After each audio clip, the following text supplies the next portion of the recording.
gente dar sequência aqui. Pronto, gravação autorizada, pessoal, boa noite. Estamos iniciando a nossa quinta aula de controle estatístico de processos. Né? Teoricamente, na prática, hoje é o nosso primeiro dia de aula de fato, porque até a nossa quarta aula, nós revisamos os conceitos de estatística que vamos utilizar nos exercícios, tá? Então, a partir de hoje, tá? A gente começa a ver, de fato, controle estatístico de processos. Lembrando que o controle estatístico de processos, como a gente já falou na primeira aula, né, é uma ferramenta da qualidade, né? Uma forma que nós temos de analisar os processos em andamento dentro de uma empresa, dentro de uma indústria e dentro de um serviço qualquer. Certo? Então, a gente vai trabalhar exatamente com alguns conceitos que nós aprendemos lá na estatística, por isso que o nome é controle estatístico do processo ou de processo, tá? E vamos aplicar em cima dos gráficos, também chamado de cartas de controle. Então, se por acaso alguém for pesquisar na internet gráficos de controle e colocar cartas de controle, é a mesma coisa, tá certo? A gente vai aprender basicamente dois tipos de gráficos. Nós temos o gráfico através de atributos, tá? E o gráfico de variáveis. Tá? Nós vamos aprender dois gráficos de cada ambiente. Então, dentro do gráfico de variáveis que a gente começa a ver hoje, nós veremos dois tipos e, na sequência, né, logicamente, depois da primeira prova, nós veremos o gráfico de atributos, também dois tipos. Lembrando, pessoal, que já teve algum aluno hoje me questionando, né, se a prova seria hoje. Né? Eu acho que ele estava muito nervoso, estava aperreado. Deixa eu só ver aqui no meu calendário. Inclusive, acho que foi Paula que me enviou. Vou ver se eu consigo abrir o link que ela me deu. Peraí. Eu não anotei as datas, devia ter anotado aqui as datas. Eu acho que eu não tenho entrar aqui. Só confirmar com vocês realmente o dia da nossa prova, tá? Para a gente não ficar preocupado, tá? Só ver onde é que vai abrir esse link. Mas eu acredito que seja em outubro, tá? Por que eu estou falando isso? Porque logo após as provas, nós marcaremos uma aula presencial, tá? Lá no laboratório da faculdade. Eu acho que é a sala 100, 101, certo? Que é o laboratório de física da faculdade. Que lá nós temos uma balança eletrônica que a gente vai usar para criar os gráficos que a gente vai aprender hoje aqui. Tá? Os gráficos que a gente vai aprender hoje aqui, a gente vai colocar em prática em sala de aula, tá? Então, a gente vai marcar um dia, tá? Eu sei que Marília está com a dificuldade por conta do trabalho, né, Marília?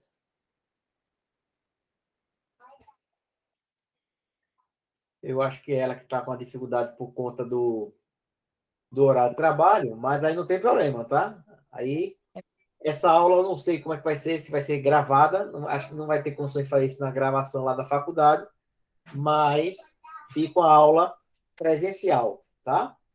Deixa eu só ver que está abrindo aqui o arquivo para confirmar com vocês a data da prova. Está abrindo aqui calendário acadêmico. Rapidinho, só mais um minuto. Está abrindo aqui.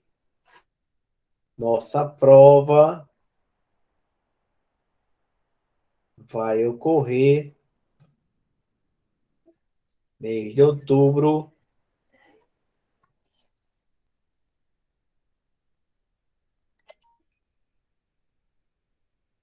E...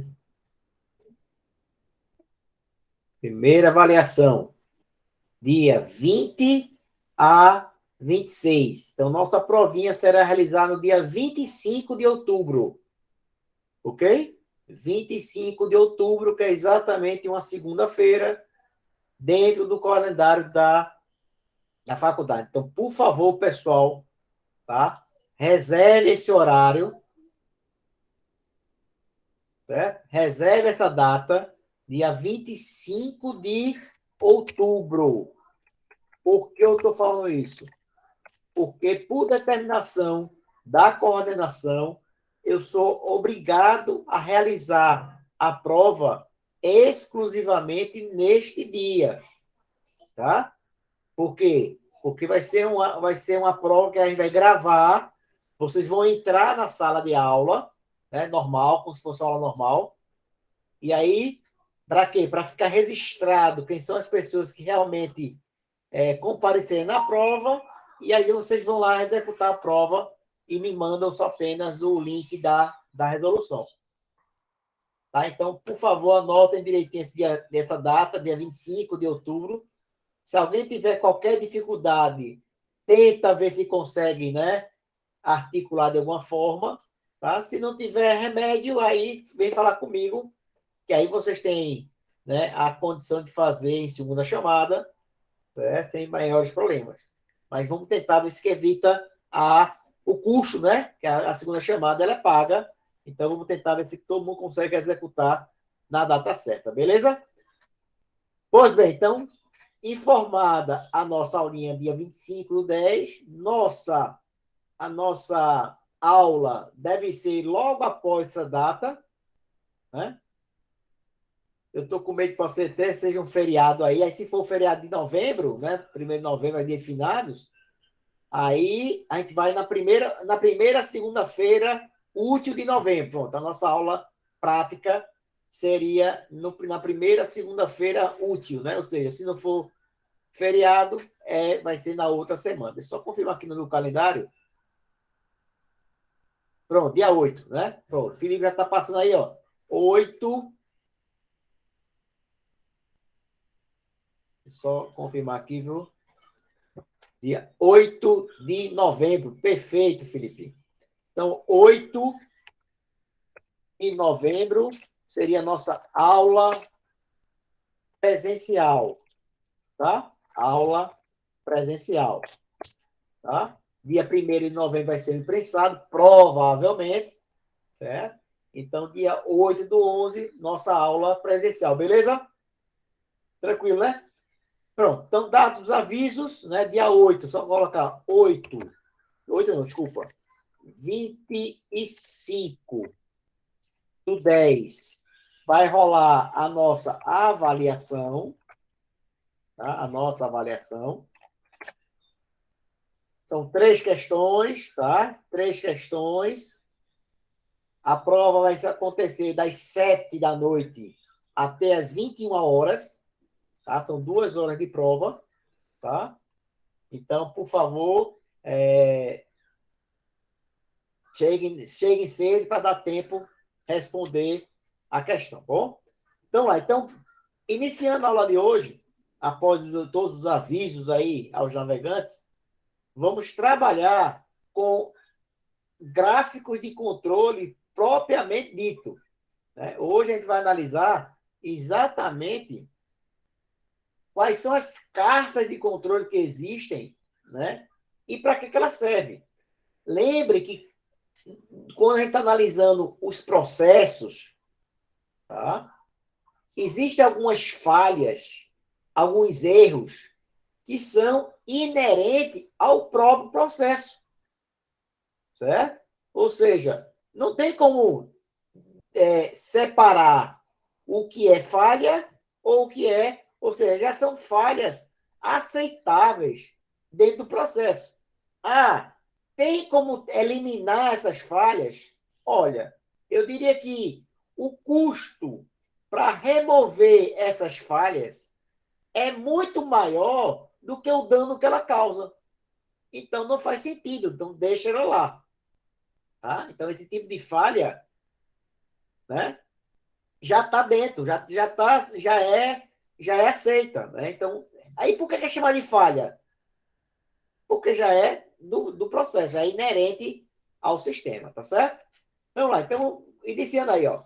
Antes de monitorar o processo, deve-se ter certeza de que o mesmo esteja ou se encontre em controle estatístico, ou seja, vocês vão fazer um gráfico, tá?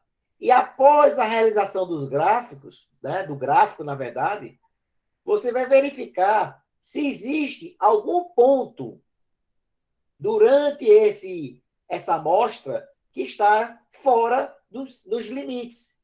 Eu vou trabalhar com o limite superior e o limite inferior. Então, as minhas medidas, elas precisam estar entre esses dois limites.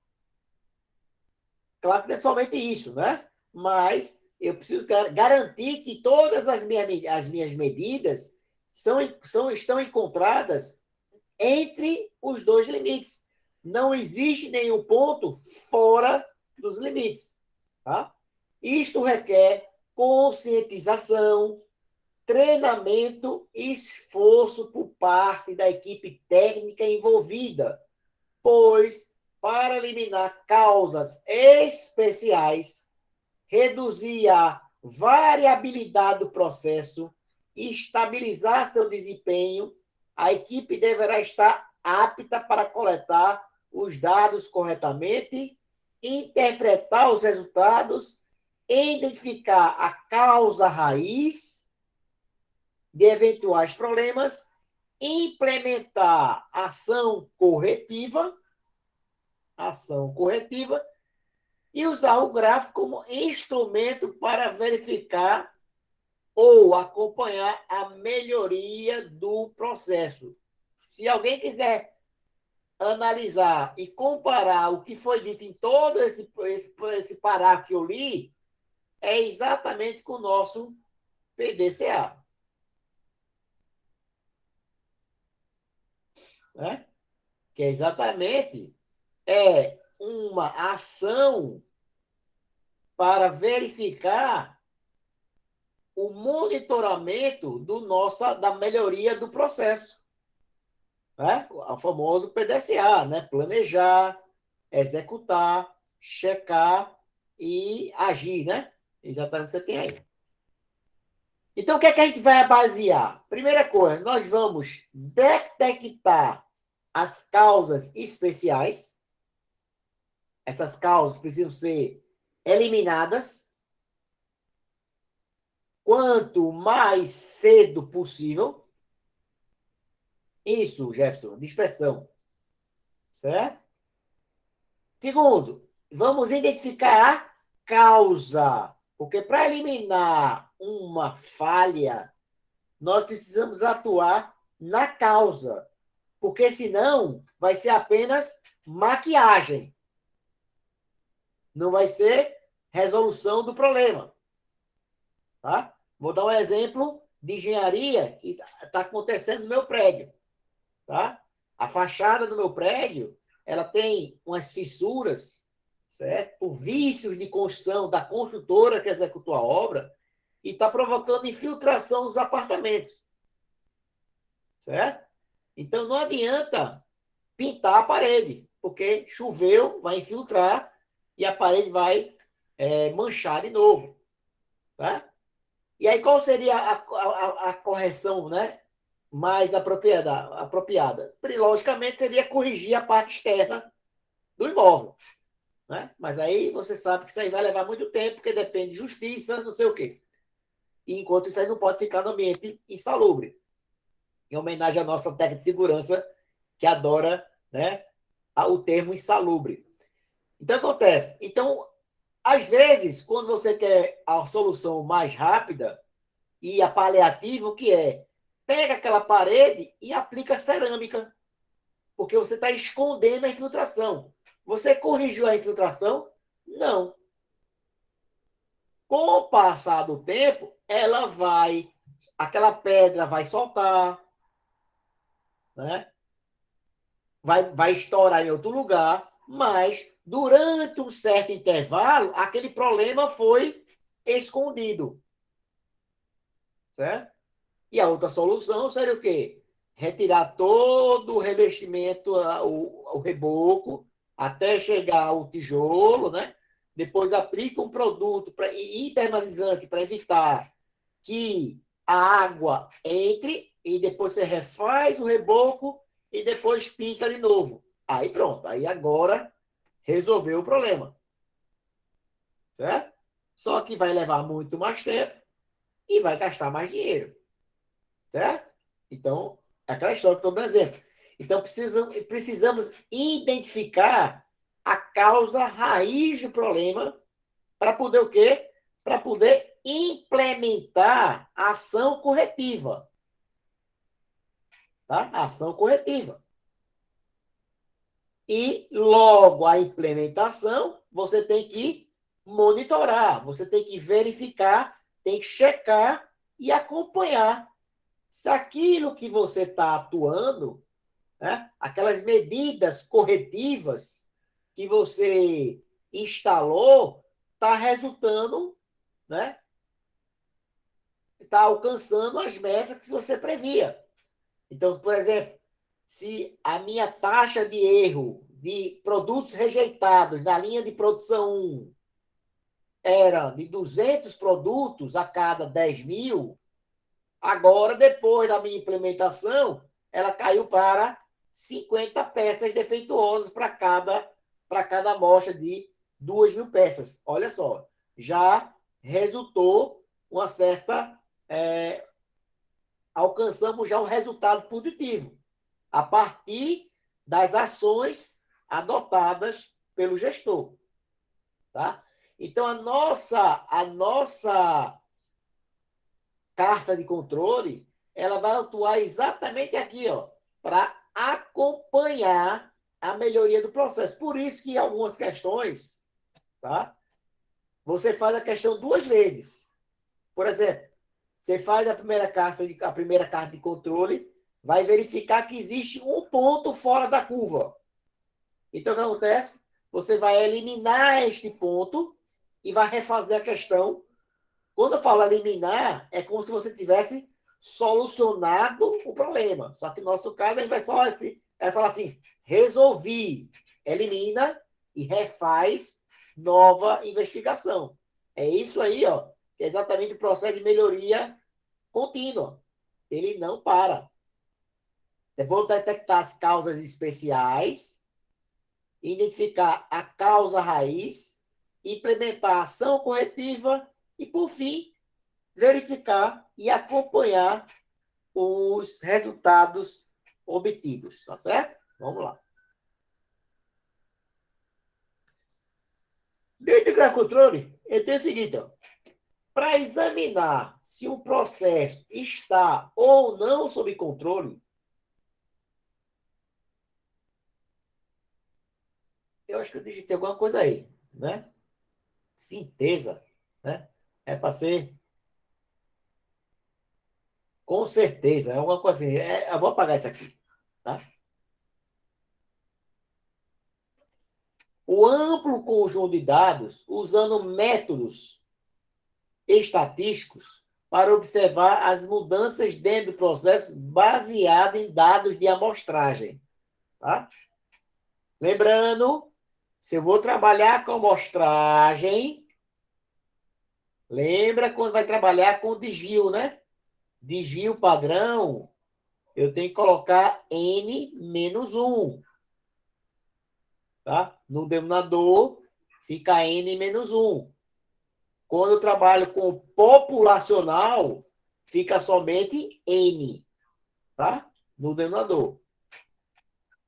Então, lá. Então, o gráfico de controle, ó, que eu vou apelidar aqui de GC, gráfico de controle, nos informa em determinado tempo como o processo está se comportando. Se ele está dentro dos limites pré-estabelecidos, que a gente vai fazer isso na aula de hoje, né? A gente vai ter que aprender, galera, a usar uma tabela, tá? Que às vezes o aluno esquece como usa a tabela. sinalizando, assim, a necessidade de procurar a causa da variação, mas, ó, o gráfico só indica o caminho, mas não mostra como é que eu vou eliminar, né?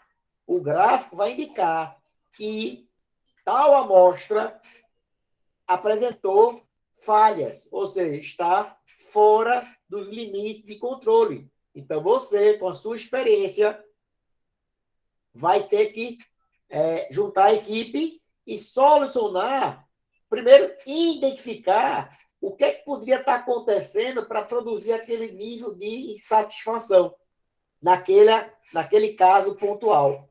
E aí você vai atuar focando naquele objetivo, naquele problema específico, para que na hora que você fizesse a análise, ou seja, reaplicar a pesquisa, o questionário, você verificar se aquela ação que você aplicou resultou em coisas positivas. Então, quando fabricamos um produto, as características desse produto irão apresentar uma variação, olha lá, uma variação inevitável. Primeiro, o ser humano, ele não é uma máquina. Então, não dá para garantir que todas as peças sejam rigorosamente idênticas. Vai existir variações mínimas, claro, tem que ser coisa tolerável, né? Dentro dos limites adotados pela empresa. Tá? Então, imagina que você pega uma caixa de parafuso e o parafuso seja um de cada um tamanho, um mais fino, outro mais grosso, você tem que caçar, né? Dentro daquela caixa, que às vezes, dependendo do fabricante, é assim, né? É muito de qualquer jeito, mas precisamos analisar. Então, devido a variações sofridas pelos fatores que compõem o processo produtivo, ou seja, são falhas que não há necessidade de você tentar corrigir, porque ela já existe, certo? Ou seja, a máquina ela vai ter que parar uma hora para, por exemplo, impressora. A impressora, quando chega a um certo ponto, você já sabe que está na hora de trocar o cartucho, trocar o toner. Né? Acontece muito em empresa isso. Né? Só que, às vezes, quando começa a borrar, começa a falhar a impressão, o que o cara faz? Abre a impressora laser, pega o toner e balança. E coloca de volta no lugar. Né? Aí até parece que ela, opa, voltou a funcionar. Claro que vai voltar, né? Mas rapidamente ela vai voltar a falhar, porque já está na hora de trocar. Certo? Ah, trocar o óleo do carro. Né? A orientação é você trocar o óleo a cada 10 anos ou a cada ano. O que acontecer primeiro. Ah, meu carro, eu mal andei de carro nessa pandemia. Está aqui, ó, guardadinho em casa. Perigo. Carro muito tempo parado. Né? Porque esse óleo, né, ele muito tempo parado, ele pode solidificar, né? Ele pode solidificar e no final das contas o quê? Na hora que você for acionar, ele termina dando aquele solavanco e acabando o motor, tá? Então, a orientação das empresas qual é? É você trocar o óleo a cada 10 mil quilômetros ou 5 mil quilômetros, vai depender se o óleo é sintético, né? Semi-sintético, alguma coisa desse tipo aí, mas é o que acontecer primeiro. É a orientação dada pelo fabricante. Você vai seguir ou não, né? Você vai seguir ou não. A orientação foi dada, tá certo? Por exemplo, vou dar um exemplo de engenharia que ninguém obedece, tá? Se alguém obedecer, vai ganhar a estrela. Por exemplo, você fez uma parede, antes de aplicar a pintura, né? A gente geralmente dá uma rebocada, né? Entre você rebocar uma parede e pintar, a norma pede 30 dias para cura da argamassa. Eu não conheço ninguém que espera 30 dias para poder pintar, né?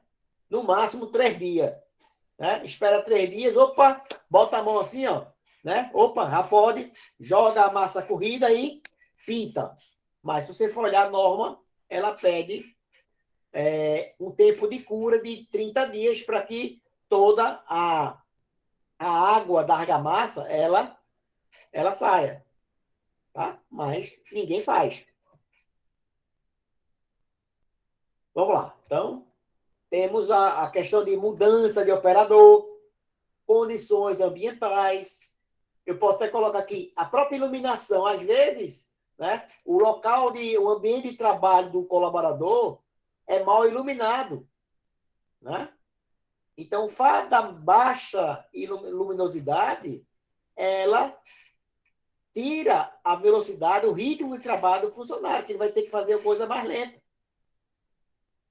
Certo? Variações de lotes de matéria-prima. Quando você fizer uma reforma na sua casa, pessoal, quando for comprar cerâmica, compra pelo menos uma caixa a mais. Por que você está fazendo isso? Porque o mesmo fabricante, a mesma cerâmica, dependendo do lote, muda a tonalidade. Certo?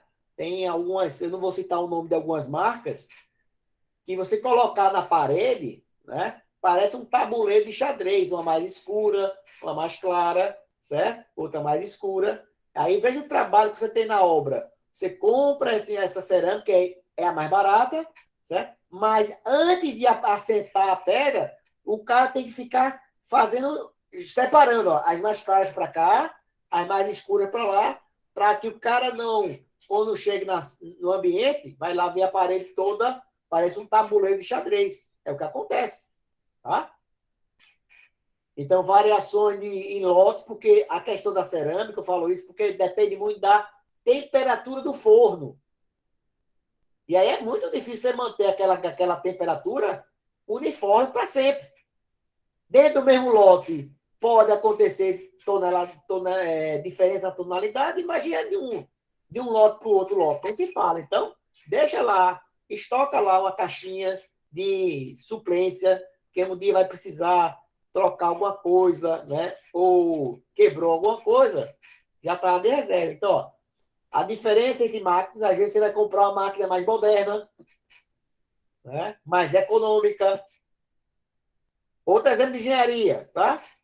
Quem trabalha com pintura. Hoje em dia já existe aquela pintura, né, no iris, né? Que é na pistola. Enquanto um cara pinta um apartamento, né, em 7 dias, vamos dizer assim, o cara com a pistola, em 7 dias, ele pinta 3. Ou seja, ele vale por 3, 5 pintores. E ele pode cobrar a mesma coisa. Não pintou o apartamento? Né? Ah, mas não foi na mão? Sim, mas está pintado, não tem problema. Certo? É feito um cara que vai fazer a escavação da fundação de uma casa. Ele pode fazer a fundação na pazinha, na picareta? Pode. Vai demorar lá uma semana, 15 dias para abrir todos os buracos. E se o cara contratar aquele tratorzinho, né, aquela patrol pequenininha, né, compacta, o cara vai lá ó, e ele mesmo abre. Em um dia, ele abre o correspondente a 3, 4 funcionários em uma semana. Aí o cara fala, ah, mas aí você tem que alugar a máquina. Sim, mas o que é mais barato? Você alugar a máquina durante 1 a 2 dias ou pagar encargo de 5 funcionários durante, sei lá, 15 dias. O que é mais barato? A locação da máquina ou o custo com o funcionário? Então, esse exemplo que eu estou dando aqui para engenharia serve porque a engenharia hoje em dia é uma indústria da construção civil. Então, a tendência das indústrias é investir investimento em maquinário que eu consiga aumentar a produção, a produtividade da minha equipe, certo? E eu ainda estou economizando dinheiro. Por quê? Porque eu gastaria muito mais, o principal é tempo, mas eu gastaria muito mais se eu fosse pagar funcionário. Certo? Então, dentro da empresa, dentro da indústria, é a mesma coisa. Aqui, quando ele fala, ó, diferença de máquinas. Né? Olha, com essa pandemia, muita gente perdeu emprego. E muita gente pegou a rescisão, investiu. Tem muita gente que comprou máquina. Máquinas de prensar camisa, máquina para fazer impressão em caneca, máquina para fazer chinela, máquina para fazer coxinha. Né? Aquelas máquinas que você em casa, sem nenhuma habilidade, apenas precisa aprender a usar a máquina, é por isso que estou falando. Você precisa aprender a manusear a máquina. Então, vai se acabar muito emprego? Vai. Mas precisamos de capacitação para operar a máquina. Tá? Então, teoricamente, a grande maioria das carreiras onde a força braçal é predominante, vai entrar as máquinas. Tá? As máquinas. Isso eu não estou falando somente de engenharia, isso vai fazer acontecer na saúde, vai acontecer em direito, já está acontecendo em direito, né? Que com a inteligência artificial, né? Com a inteligência artificial, gente, né? Depois você vê aí, né? A Bia, né? A da Maria, da Magali Luiza, né? O que acontece? Ela consegue se alimentar instantaneamente com todas as informações. Por exemplo, se um juiz, né, lá no Amapá, publicar agora, certo? Agora, uma decisão sobre um assunto, na hora que essa decisão é publicada, o sistema, a plataforma, o sistema operacional, ele já armazena essa informação. E na hora que o advogado está lá procurando uma jurisprudência, alguma coisa, já está lá automaticamente. E o grau de certeza, né, é quase 100%, 99, pouco por cento. Já tem site na internet, pessoal, que você não precisa nem consultar um advogado. Ele lhe manda uma planilha, você só faz preencher lá a planilha e a sua petição já vem automaticamente já com a assinatura do advogado, lógico. Né? Que tem que ter uma assinatura advogada, a função advogada ela não vai deixar de existir. Né? O que vai acabar de existir é essa quantidade de advogados que tem. Certo? A quantidade, se você contabilizar a quantidade de advogados que se formam por ano, é algo assustador. Certo? Então, o que eu digo a todo mundo, se, se, se agarre na tecnologia. Certo? Porque é a tecnologia que você vai criar. Por exemplo, olha só, fica quieto. Eu sou gestor, eu sou engenheiro, né? Eu gosto muito dessa questão de gestão de processos, né?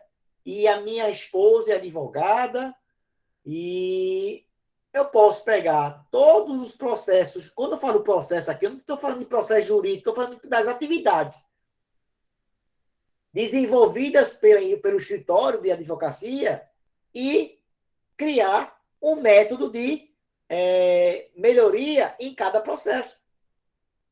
Então, quando a gente fala em gerenciamento de processos, você pode atuar em qualquer segmento, porque tudo é um projeto, tudo é um processo. Tá claro que é importante você ter um mínimo de conhecimento naquele ramo, né? Porque é muito difícil você chegar lá na advocacia e falar, eu acho que fazer assim, eu acho que tem que fazer assim. Não, tem que ter uma orientação técnica, mas você pode implementar certas correções. Por exemplo, tempo para elaborar uma petição, né? Aí está lá que o tempo médio é de 15 a 20 dias. Mas quando o cara vai fazer uma pesquisa lá, né, tá dando 30 dias. Opa, olha, esse processo aqui de execução, elaboração de petição inicial, sei lá o nome que se dá, está fora de controle. Vamos analisar o que está acontecendo. Aí o cara vai dizer, não, veja só, porque teve uma funcionária que foi mãe, precisou sair de licença gestante e não entrou ninguém no lugar dela. Está explicado. Precisamos contratar alguém para substituir esse período para não cair a produção. Veja que eu estou falando nada de indústria, mas cabe. Certo? Então você pode fazer aonde? Ah, eu tenho uma loja que vende roupa. Aplica no teu negócio. Aplica. Eu faço docinho, né, para vender em festa. Aplica no teu processo, na tua, no teu case.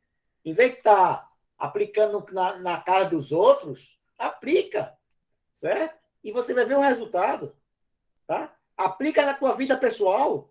Ah, eu não tenho empresa, não tenho nada. Eu sou uma topeira, não tenho nenhuma habilidade manual. Aplica na tua vida, bicho. O que, é que tu está resolvendo, o que não está resolvendo, e vê o que acontece. Não tem o que perder. Porque ele fala aqui, ó. Cadê? Variações sofridas, cadê? Diferença em máquinas. Eu não falei alguma coisa de treinamento. Onde é que foi estar treinamento? Você que foi no anterior? Deixa eu só botar o slide anterior. Aqui, ó. Treinamento, ó, aqui, ó. Conscientização, treinamento e esforço. Tá?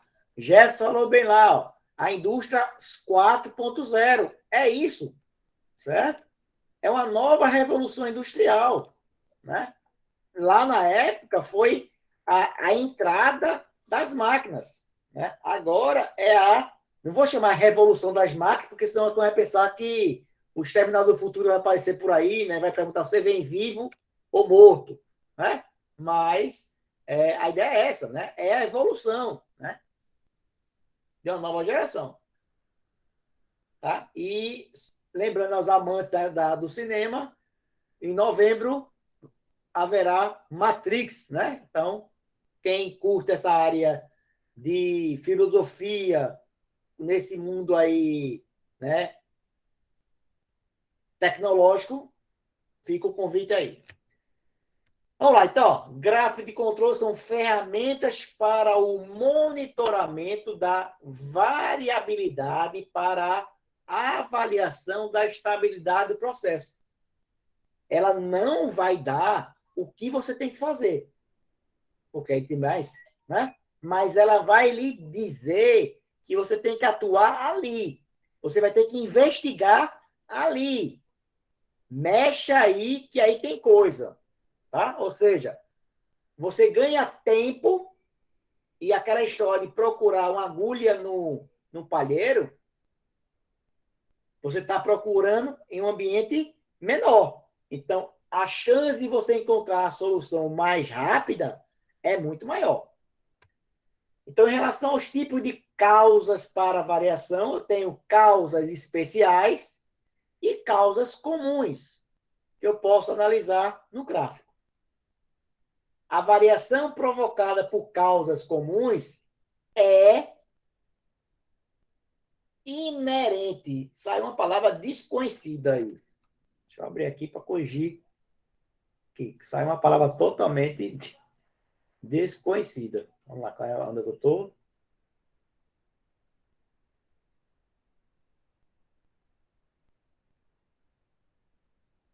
É inerente. Deixa eu apagar aqui.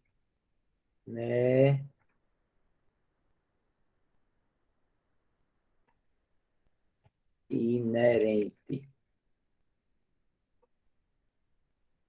Um minutinho. Pronto, eu acho que agora corrigiu direitinho. Inerente. Pronto, agora. Então, a variação provocada por causas comuns é inerente ao processo, está? E esta mesmo que todas as operações sejam executadas empregando métodos padronizados. Desta forma, o processo estará sob controle estatístico, apresentando um comportamento estável e previsível. Eu acho que eu abri o slide errado, mas tudo bem, está cheio de errinho em português. Tá?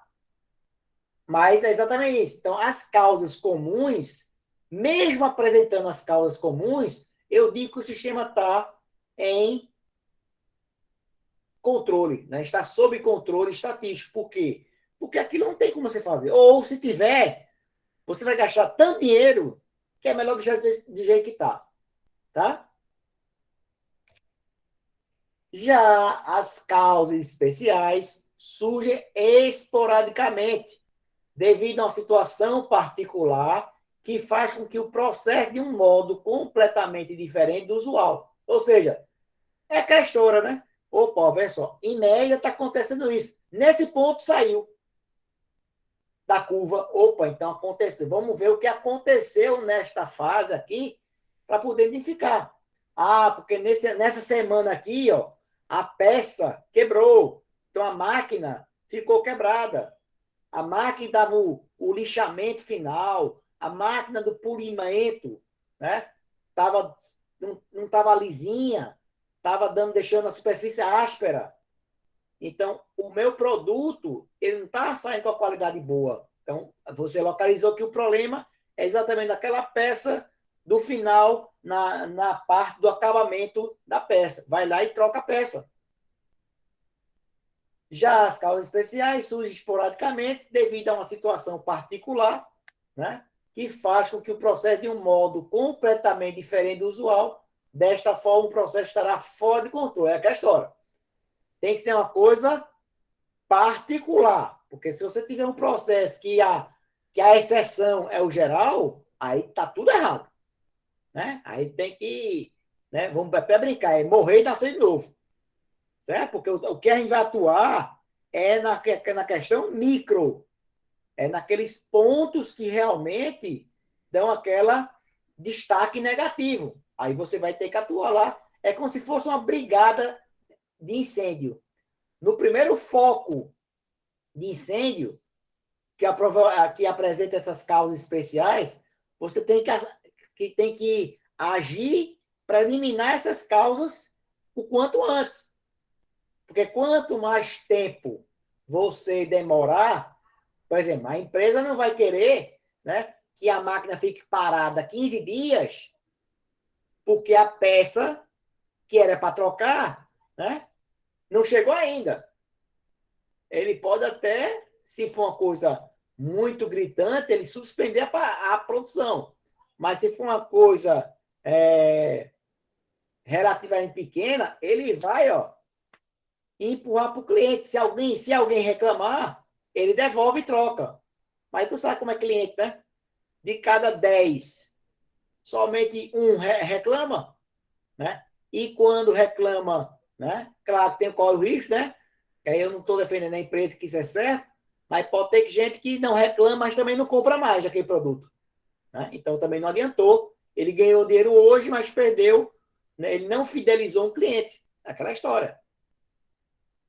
Então, o que é que tem lá no final? Desta forma, o processo estará fora de controle estatístico e, neste caso, a sua variabilidade, ó, quando fala variabilidade, tem a ver com variância, com o desvio padrão, é bem maior do que a variabilidade natural. Bom, é exatamente aí que a gente vai atuar. Vamos calcular essa variabilidade. Então, como é que eu faço para interpretar um gráfico? Né? Então, se algum ponto fora dos limites de controle ou qualquer outro padrão que não aleatoriedade for encontrado, causas especiais de variação podem, a pergunta, podem estar presentes. Ou seja, você precisa investigar para descobrir estas causas. Sabes que pontos além dos limites são raros. Então, presume-se que uma causa especial aconteceu devido à existência desses valores extremos. Estas causas deverão ser identificadas e corrigidas. É por isso, ó, A carta de controle vai lhe dar onde você vai atuar. Ela não vai dizer o que é para fazer, mas vai dizer, ó, que nesse ponto aqui, ó, aconteceu alguma coisa estranha. Investiga que tu vai achar alguma coisa. Depois que corrigidas, novos limites serão calculados, você vai refazer de novo o método, e esse processo deverá ser repetido até que nenhum padrão de não aleatoriedade seja encontrado. Então, nesse ponto agora, eu posso abrir a minha boca e falar: o sistema está sob controle. Então, a habilidade para interpretar um padrão particular em termos de causas especiais requer experiência. Então, se você quer identificar um defeito de um escritório de engenharia, de advocacia, uma clínica médica, uma clínica, uma academia, uma clínica de ginásio, de pilates, uma loja de roupa, né? Uma lanchonete, um restaurante, você precisa ter um mínimo de conhecimento do setor para poder você tomar decisão. Então, é onde entra o terceiro pilar de habilidade. Tá? Então, ó, o conhecimento por parte do analista é responsável, além de conhecer os princípios estatísticos para o uso das cartas de controle. Então, só para a gente finalizar, poder fazer o exemplo, diz, ó, é importante destacar que um gráfico de controle GC não descobre as causas, não é mágica, não é um raio-x, mas ele processa e dispõe informações que podem ser utilizadas na identificação dessas causas. Tá? Ela não vai dizer o que foi que aconteceu, mas vai te dar informação, vai te dar condições de investigar e descobrir as causas reais. Então, um gráfico de controle consiste de 3 coisas. Eu tenho a minha linha média, que eu vou chamar de LM, que é uma linha cheia que fica no meio. Então, a gente vai calcular a linha média. 2, um par de limites. Eu teria o limite inferior de controle, que eu chamo de LIC, e o limite superior de controle, o LSC, limite superior de controle. E, por fim, eu tenho os valores, né, as características da qualidade traçada no gráfico. Então, essa característica pode ser... Isso aí, gente, é a atividade que a gente vai fazer na sala, tá? Vocês vão fazer exatamente isso que eu estou fazendo aqui, tá? Vamos determinar esse gráfico e vocês vão responder em sala de aula se o processo que eu estou pedindo vocês analisarem está sob controle ou não.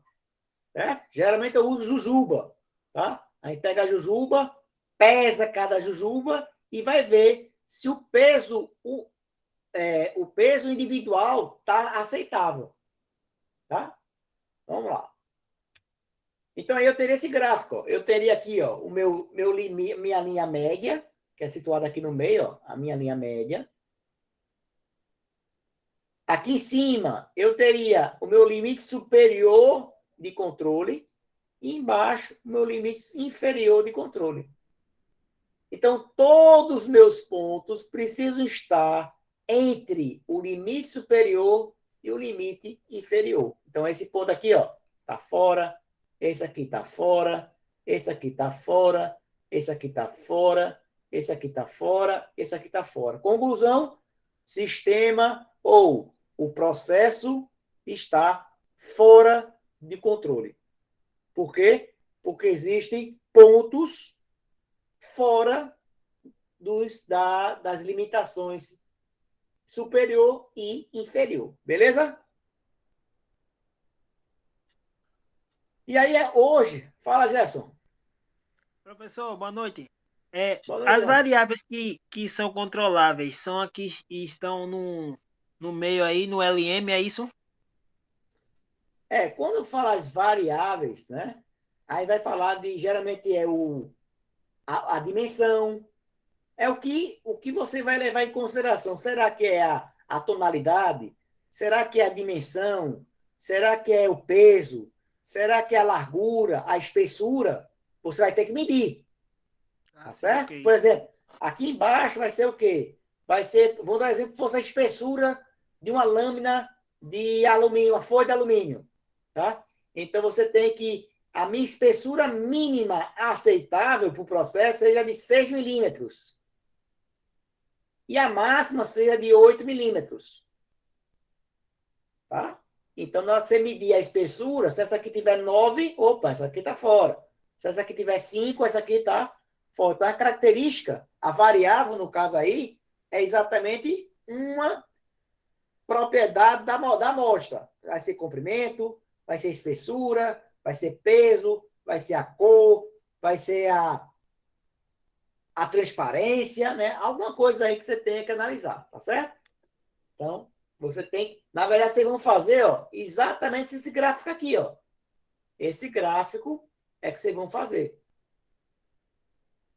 Ele é um pouco semelhante ao gráfico daquele gráfico dente de serra, onde Isso. calcula É. o lote econômico de compra, o leque. É semelhante. É. Né? Até não vai confundir leque com leak, tá? Certo, certo. Né? Porque lá você chama de leque, né? Isso. Lote econômico de compra. Aqui é LIC, limite inferior Certo. de controle, não é de compra não, tá? Deixa a compra para as meninas que gostam de gastar dinheiro. Vamos lá. Ok, pessoal. Valeu. Brincar que lá está calma aí. Até Dayana hoje.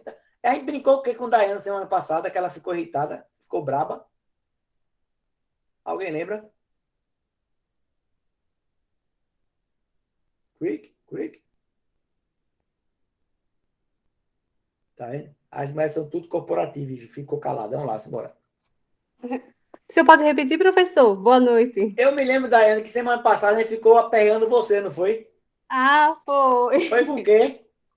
Eu acho que foi Ah, com não, não, não. É que você é da gestão da qualidade, não é isso? isso. Ah, agora me lembrei. Pronto, pronto. Olha, ficou com dúvida dessas coisas? Pode ligar 2 da manhã para a Dayana, que o sono dela não tem qualidade, não, tá? Ela é só qualidade. Ligar para o senhor, não. Brincadeira, querida. Vamos lá. Vamos lá, vamos embora.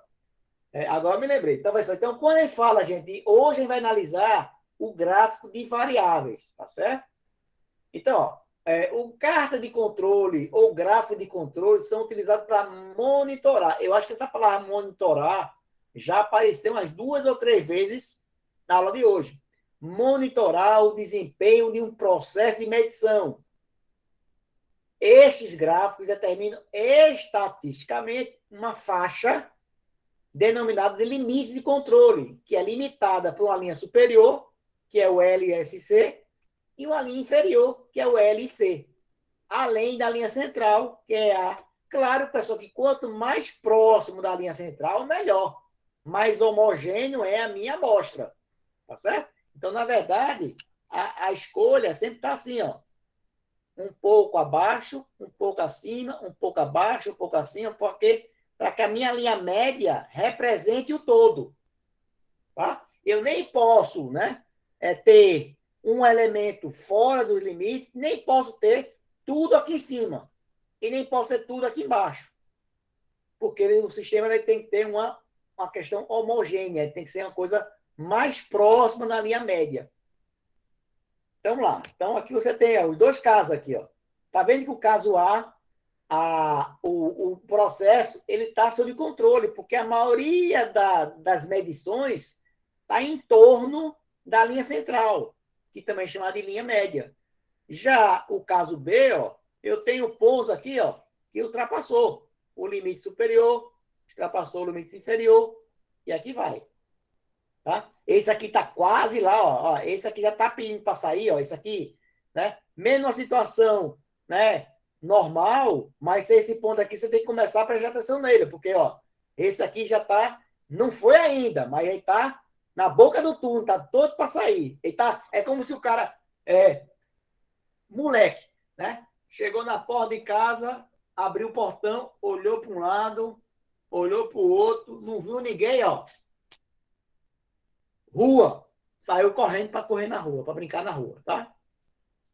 Então, quando todos os pontos amostrais estiverem dispostos dentro dos limites de forma aleatória, ou seja, eu não posso ter tudo em cima e nem tudo embaixo. Eu tenho que ter uma forma assim, quanto mais, né, homogênea a minha amostra, melhor.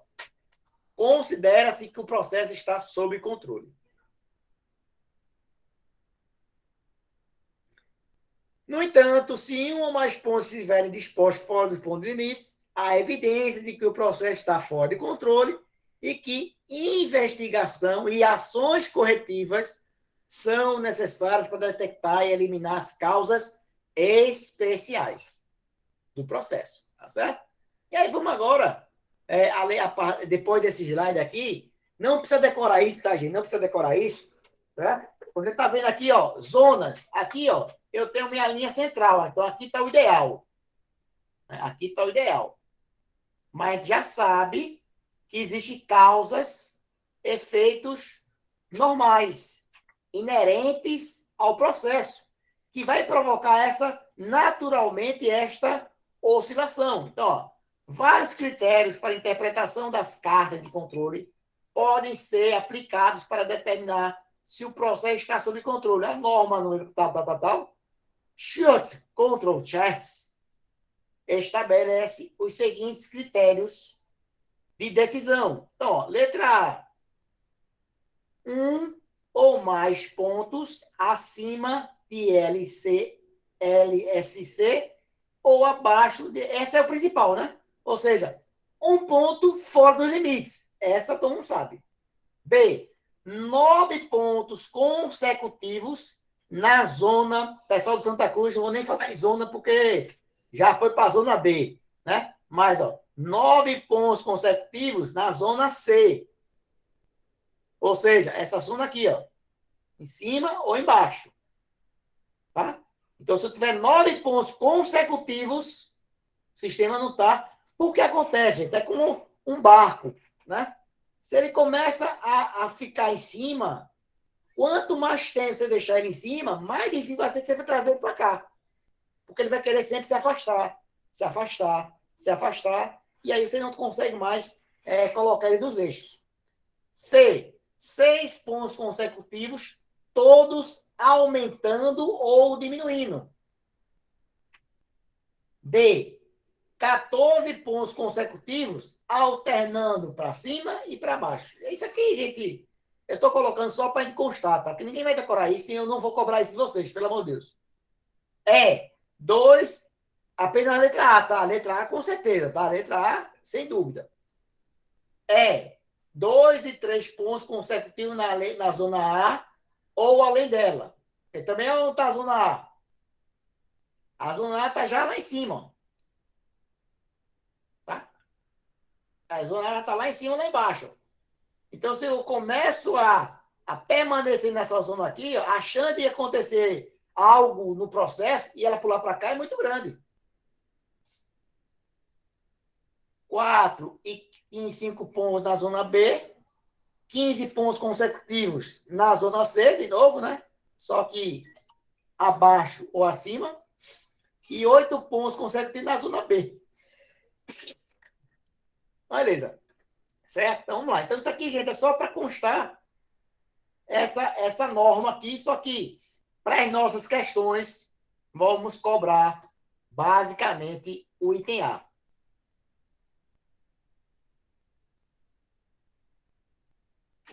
O item A, tá certo?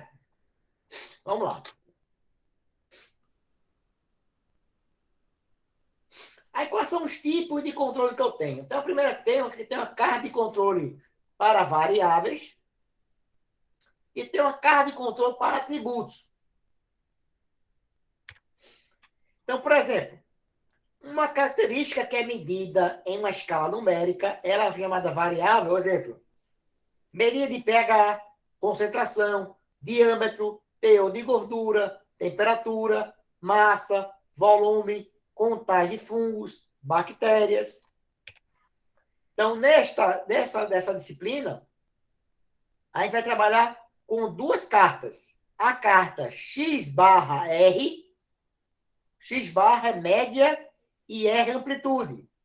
E a segunda carta é média e desvio padrão. Tá certo? Então, para a nossa prova da gente, vai até aqui. Quando são empregadas variáveis quantitativas contínuas no controle estatístico, é necessário controlar, monitorar tanto o valor médio quanto a variabilidade do processo. Tá? Então, por isso você tem que trabalhar o quê? A variabilidade tem a ver com a amplitude, né? E com o desvio padrão em relação à média. Então, a variabilidade do processo pode ser monitorada por meio da carta de controle R ou da carta de controle desvio padrão. E o controle da média é pela própria média. Tá? Então, se você quiser, você pode escolher responder, estudar a variabilidade pelo gráfico XR ou XS.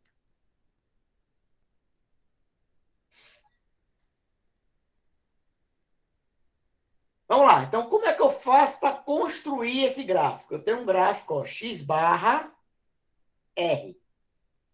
Quando a característica da qualidade de interesse é expressa por um número em uma escala contínua de medida, todos os gráficos de controle mais utilizados são gráficos de X média e amplitude, e o gráfico de X barra pela a média, pela o desvio padrão. Tá? Como foi esse exemplo aí? Pessoal, então nem sei se eu coloquei aqui, eu não coloquei aqui as formulazinhas. Eu não coloquei, mas vamos lá. Era para eu ter pego no outro slide as formulazinhas para chegar nos limites, tá? Mas aí, quando chegar na hora, eu peço que vocês copiarem. Diz lá. Olha lá.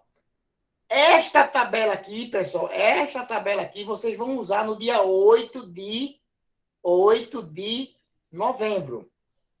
Tá? Quem chegou depois, dia 8 de novembro, eu quero que vocês levem para a aula essa tabelinha em branco. Tá? Eu vou mandar para vocês o arquivo, e aí vocês imprimem, certo? Porque vocês vão lá e vão medir cada jujuba e vai alimentar a planilha. Para depois fazer o gráfico, tá? Aqui a tabela já está pronta. No dia da aula, não. Vocês vão ter que fazer. Então, no quadro 1, são apresentados os resultados das medidas de uma solução tampão de pH igual a 7. A temperatura de 25 graus. 4 medições. 1, 2, 3, 4. Foram feitas, sendo uma a cada hora. Um total de 20, ou seja, eu tenho um sub 1, 2, 3, 4, 5, 6, 7, 8, 9, 10, até chegar em 20. São 20 subgrupos. E cada subgrupo, ele tem 1, 2, 3, 4 amostras ou replicadas. Tá certo? Aí, se você pega aqui, ó, 7, 6,94, 6,98 e 6,98, se você somar, né, a média, pessoal, a média vai ser igual o somatório de X, onde X, XN, né, XI, onde varia de 1 até 4. Porque eu tenho 4 amostras. E divido por quanto? Por N, que é o número de amostras, que eu tenho 4. Né? Então, se eu pegar aqui, ó, vamos calcular a primeira amplitude. Ele botou na ordem de amplitude. Então, como é que eu faço para calcular a amplitude? Lembrando que em inglês, amplitude é range. Por isso que a gente escreve com G, com R. R de range. Certo? Então, R vai ser igual a quem? Ao valor máximo, que no nosso caso aqui vale quanto? Vale 7. Menos o valor mínimo, que vale quanto? 6,94. Ó, 7 menos 6,94 vai dar quanto? 6,06. Quem quiser já deixar isso pronto no Excel, melhor ainda, tá? E levar no dia da aula o notebook, tá? Vai fazer na hora a questão. Inclusive, isso aí vai ser atividade complementar para a segunda prova. Fazer exatamente essa planilha toda linkada no Excel. Pronto. E a média, eu sei que a média é a soma dos 4 elementos dividido pela quantidade. Eu fiz aqui, ó, somatório de 1 e 1 mais e 2 mais e 3 mais e 4 sobre n, que no nosso caso é 4. Né? Então, vamos calcular aqui, ó. Aí você tem que fazer o quê? Para cada linha, gente. Para cada linha, tem que calcular a amplitude e calcular a média. Calcula a amplitude e calcula a média. Calcula a amplitude e calcula a média. Calcula a amplitude e calcula a média de cada subgrupo. Então, se eu tenho 20 subgrupos, eu vou ter 20 médias e vou ter 20 amplitudes. Esta parte aqui não vem na questão. Tá? E na vida real, isso aqui também não vem na questão, né? Você tem que alimentar a planilha. Ou o estagiário, o menor aprendiz, vai lá anotar e você vai trabalhar já em cima dos dados coletados. Tá? Mas não é já tudo pronto. Ah, tá. Então, vamos calcular os limites. Então, ó, x barra barra, tá? X barra barra significa é a média das médias. Tá? X barra significa média. E x barra barra é a média das médias. Cuidado para não errar e fazer uma grande média na prova. Tá? É a média de todas as médias. É o x barra barra. Tá bom? Então, você vai somar toda essa coluna aqui, ó. Isso, mais isso, mais isso, mais isso, mais isso, mais isso, mais isso. Até chegar no último elemento e dividir por 20, que é o número de subgrupos. Certo? Vamos lá. Da mesma forma, vamos calcular a amplitude média, ou seja, é a média das amplitudes. Eu vou somar todas as amplitudes e vou dividir, por nosso caso, por 20. Dividir por 20. E vamos chegar lá. Se eu fizer isso, tá? Vamos calcular agora os limites de controle. Certo? Já calculei a média e calculei a amplitude. Aí agora preciso de atenção, tá? A gente vai até parar a aula quando terminar isso aqui, porque para ninguém entrar em parafuso, o que acontece? Eu vou calcular os limites de controle. Aí eu queria que vocês anotassem ou dessem um print na tela, tá? Porque eu fiquei devendo um slide com essa informação. O meu limite, vou até escrever maior aqui, ó. O meu limite superior de controle vai ser igual a x barra barra, que você já calculou, né? Tá aqui, ó. Quanto é o meu x barra barra? Eita, tem que calcular aqui, eu não calculei, né? Mais A2, opa, quem é A2? Aí vai descobrir A2, ó, na tabela. Vezes R barra. LC é o x barra barra e o L e C é igual ao x barra barra menos A2 vezes R barra. Então, é só. Você já calculou o x barra barra no gráfico anterior, na tabela anterior. Então, se você já conhece o x barra barra, você já sabe de antemão quanto vale a linha média. A linha média. Então, para você encontrar o limite superior e inferior, você precisa calcular através dessa tabela, eu vou mandar para vocês essa tabela, quanto vale A2, ó A2 aqui, ó. A1, A2, aqui está A2, está muito fraquinho aqui, mas vou corrigir melhor. E quanto vale R barra? Ou quanto vale, aqui para conta de barra, né, pronto. Vamos seguir. Então, aqui que você faz, ó. Eu tenho aqui, ó, eu quero descobrir quanto vale A2. Então, você vai escolher esta coluna aqui, ó, onde está A2. Essa coluna está A2. Tá? Aí você vai ter que olhar agora essa coluna de N aqui, ó. N. N é exatamente o número, né, que você tem, né, de replicadas. Ou seja, é o tamanho de cada amostra do subgrupo. Então, no nosso caso, eu peguei quantas peças para analisar? Eu peguei 4 peças. 4 peças. Então, se você vai ligar aqui, você vai encontrar aqui A2, ó, é 0,729. Está aqui, ó. 729. Então, aqui, x barra barra, é porque a gente não fez essa conta, mas se somar toda aquela coluna ali, ó, se somar toda essa coluna aqui, ó,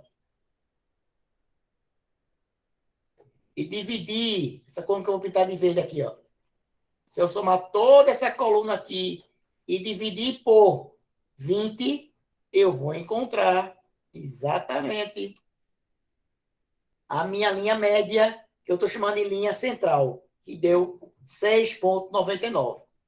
E agora eu pego o valor de A2 e jogo na expressãozinha vezes R, que é da mesma forma que eu peguei aquela coluna, de X médio, agora eu vou pegar a coluna da amplitude, essa coluna que está de verde. Certo?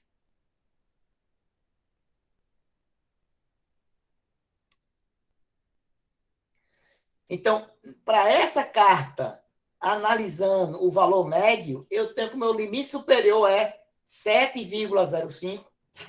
O meu limite inferior é 6,6393. E o meu limite central é 6,99. Certo? Aqui vai ser minha linha central. Aqui vai ser minha linha superior. E aqui vai ser minha linha inferior. Então, aqui, agora, eu vou trabalhar com o gráfico amplitude. Lembra que o gráfico é X barra e R. Média e amplitude. Já fiz os meus limites para média. E agora eu vou fazer a mesma coisa para amplitude. Só que para amplitude, ó, eu preciso calcular quanto vale D4. Aí vou lá, coluna D4. Tá aqui D4. D1 e a coluna D3. As duas colunas. Então, eu comecei pelo D3, que é o limite inferior. Aí vou pegar aqui, ó. A D3 é D4 e a minha coluna é a de 4. Então, tem aqui, ó. Para D3 é 0 e para D4 é 2,282. Tá aqui, ó. D4, 2,282. No caso de DR, D3 vai ser igual a 0. O limite inferior é 0, olha. Lembrando que o limite inferior não pode ser menor que 0. Tá? Não existe limite menor que 0. Tá? Então, você tem aí, ó, os limites do gráfico X barra e os limites do gráfico R. Tá? E agora eu vou montar o gráfico. Montando o gráfico, o que é que eu vou encontrar? Eu vou pegar todos esses pontos aqui, ó, né, o gráfico da média. Então, eu vou pegar todas as médias. Desculpa, volta para cá. Eu vou pegar todas as médias daqui, ó, e vou marcar. Ponto 1, 6,98. Ponto 2, 6,98. Ponto 3, 6,99. Ou seja, vou marcar no meu gráfico todos os pontos. Tá? Ponto 1, ponto 2, ponto 3, ponto 4, ponto 5, ponto 6, ponto 7, ponto 8, ponto 9, 10, 11, 12, 13, 14, 15, 16, 17, 18, 19, 20. Eu pego cada ponto de média e jogo lá. Da mesma forma que eu fiz para a coluna das médias, vou fazer a mesma coisa para a coluna das amplitudes. E vou marcar ponto a ponto. Ponto a ponto. Desenhei os dois gráficos que eu faço, eu tenho que verificar se existe algum ponto acima ou abaixo do limite superior. Está aqui, ó. E o limite inferior, limite superior, limite inferior. Caso exista, o que é que eu digo? Que o sistema, o processo está fora de controle. Nesse ponto aqui, ele está fora de controle. Aí você vai ter que ir lá e investigar o que pode estar acontecendo. Gente, então veja só, então o processo, ele não é difícil, mas ele é longo. Tá? Ele é longo. Tá? Então, veja aí que na questão da prova, eu posso, né, pedir, como a prova vai ser feita pelo formulário do Google, né? Eu posso pedir você marcar qual é o gráfico que você encontrou. Você faz um esboço do teu trabalho lá, né? E marca aqui o que mais se aproxima, tá? Mas temos que treinar um pouquinho essa parte. Mas é fácil. Faz para X barra e faz para R. Faz para R. Só uma dúvida. Aquele A2, A3, D3, D4, o seu que vai dizer ou já é normal, já é um constante? Não, pessoal, quem vai dizer isso é o seguinte, vou voltar lá. Quem vai dizer quem é quem, deixa eu só pregar aqui. Primeira coisa, quem vai me dizer o valor de A, não é esse slide aqui, é esse aqui. Primeiro, é o número de elementos em cada subgrupo. No nosso caso aqui, eu tenho 4 elementos. Certo? Então, o que vai dizer aqui, ó, é o joguinho aqui de se encontrar. A linha 4.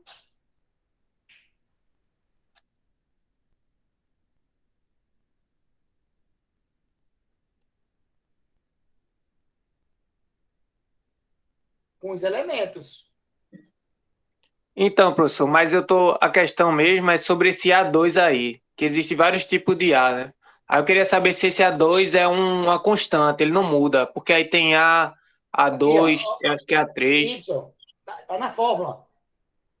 A fórmula é a 2. Então é uma constante, né? Ele não vai mudar não, isso aí não, Não, né? pessoal, ele não pode mudar. Se eu pegasse, no nosso caso, 10 elementos, vai chegar aqui 10, ó. 10, ó.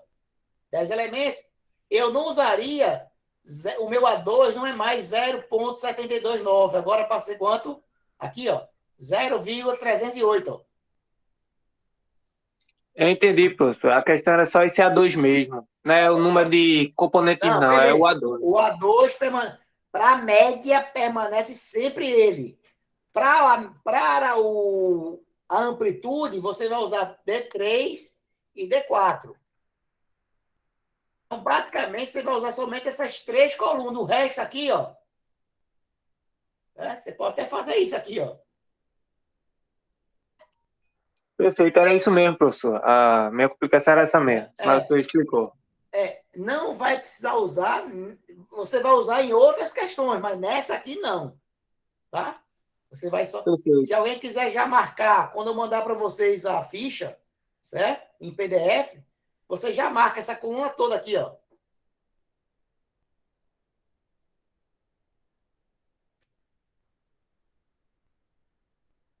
Essa coluna azul toda também.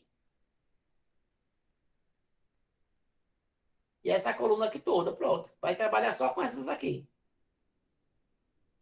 Se alguém quiser botar, a galera que mexe no Excel, quiser colocar o PROC H, que procura na horizontal, na hora que você coloca para n igual a 8, ele já calcula automaticamente esta tabela. Se você transcrever essas 3 colunas para o Excel, tu bota a tua tabela toda automatizada, bicho. Tá? Fica espetacular o trabalho apresentado. Tá? É só o cara colocar número de amostras. Aí o cara bota 5, o cara dá a questão toda. E se brincar, faz até o gráfico. Automaticamente. Tá? Da mesma forma que em PO, eu vou forçar a galera a trabalhar com Solver. O pessoal de CEP, eu vou trabalhar com o Excel. Certo? Porque vocês precisam saber usar Excel. Quem não sabe, vá fazer um curso de Excel ontem. Tá? Ontem. É importante. Beleza, gente? Então, pessoal, por hoje, as informações são essas. Eu vou publicar a atividade 3 ou 4, eu acho que é 4, tá certo? E aí vocês vão trabalhar. Semana que vem, nós faremos exercícios sobre isso. Tá certo? Vai trabalhar, cada caso é um caso. Beleza? Outra coisa, recomendo, quem tiver possibilidade, compre papel milimetrado ou papel quadriculado. Vai ajudar muito vocês. Tá? Ah, pessoal, não vou comprar um bloco, é R$ 20. Compra um bloco e rateia entre a galera. Quem mora perto de você, às vezes alguém trabalha na mesma indústria, na mesma empresa, divide para não ficar caro para ninguém. Porque vai ajudar e muito na hora de desenhar esses pontinhos. Certo? Vai ajudar muito. Beleza? Posso ir embora? Pode, professor. Ok, professor. Valeu, professor. Dúvidas? Pode perguntar.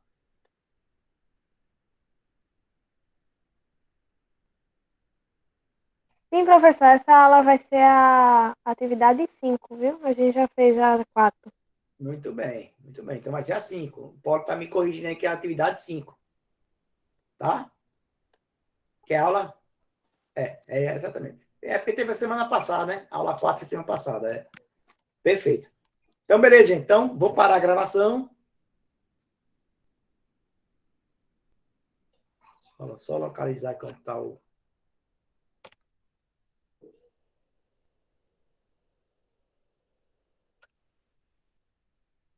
Porque a canetinha está em cima da prancheta. Aí ela não vai para canto nenhum.